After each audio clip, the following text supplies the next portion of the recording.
Why hello there guys, merry meet and welcome back to My Pagan Life once again. I hope you guys are excited to see this video as I have been excited to make this video because today we're talking spells, but not just any spells, we're talking spell bags. And not only are we talking spell bags, but we're talking about my two favorite ones.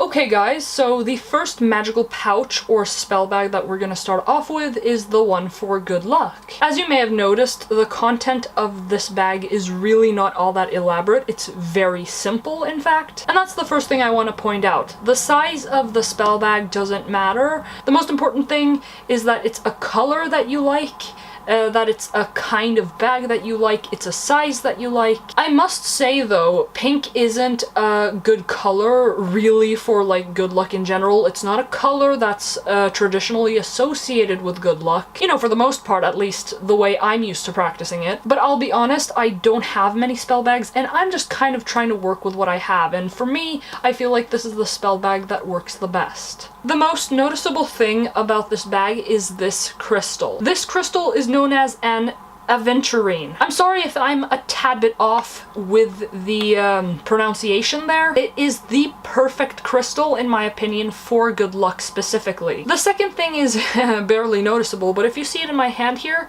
this is a tiny white feather. It's associated with the element of air, kind of like this crystal is. And I feel like air is a good element to work with in this setting, because air is the element of freedom, of free thinking, and everything, you know, mostly everything that has to do with freedom. Freedom to me is at least a fairly important value to emphasize. The third thing is this piece of paper, and in the piece of paper I have drawn a pentacle. The pentacle is a very good all-around symbol for, you know, most things. So for the sake of this example, for the sake of keeping it simple, I decided that I'd use this as an example, but honestly, you can draw a sigil, you can draw any other symbol, you can even draw letters or those kinds of things. What you do next is you basically put the items inside the bag in the order in which you wish. So when you have done that, you take the spell bag and you put it in your hands. What I would do for this is to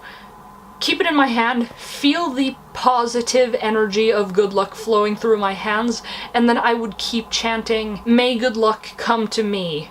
May good luck come to me." You can either chant that over and over again until you feel that the energy has settled within the spell bag, or you can chant it a certain number of times. And that's basically it for this one. All you have to do further is to keep it near you, preferably in your pocket or your bag or something like that. All there's really left to do right now is to bring this one up from your pocket or your bag every once in a while throughout the day and let it be a reminder of your intention. The next magical pouch slash spell bag example we've got here is the protection spell bag. I really like the design of the spell bag. It gives like a wintry feeling, but in this case, we're gonna use it for something else other than snow and winter and whatever. The first thing to take note of is the stone, which is an obsidian. And obsidian is an ideal stone for protection. The same goes for the herb in this spell bag, which happens to be bay leaves. And this is basically a bay leaf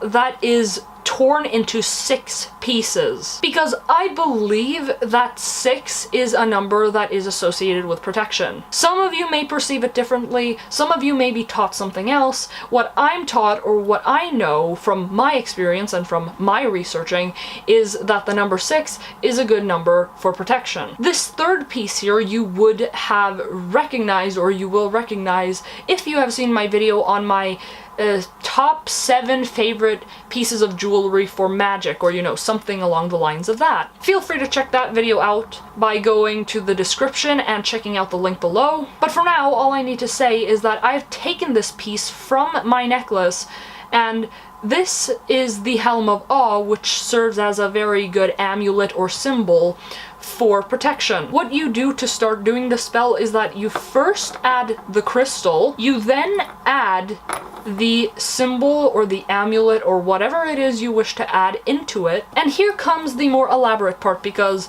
you don't have to do what I'm about to do now, but I'm giving it to you as a suggestion and as an example of what I tend to do. Think of an affirmation, or think of a sentence that will build up your energy or that will strengthen your intention. Let's say that you are visualizing a sphere, a protective sphere around you, and you're wanting to strengthen this specific intention by saying, let's say, sphere of gold, lend me protection, for example. You can use any other color, for example, like if you would use a traditional color for protection, you would say black, like sphere of black, lend me protection, for example. I know I'm elaborating a lot on this, but I'm just giving you an example. Your affirmation or your sentence can be a completely different thing. But let's do this as an example. What you're going to do now is, for every single bay leaf or bay leaf piece you have, you are going to repeat the affirmation, and you're going to put one leaf or one piece of the herb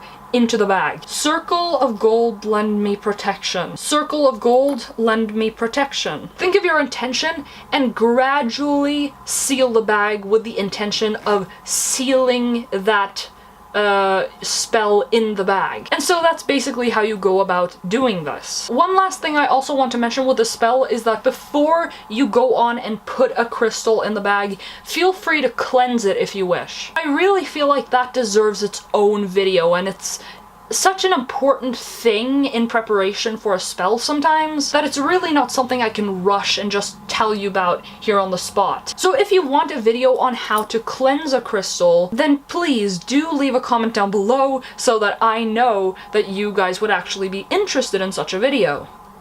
If you guys liked this video, make sure to leave a like down below, comment down below, and make sure to subscribe to this channel for more videos every week. And guys, remember to comment down below your thoughts on these two spells, and make sure to comment and tell me how you feel about these spells and how they have worked for you. Anyway guys, thank you so much for watching this video once again, and until next time, blessed be from My Pagan Life.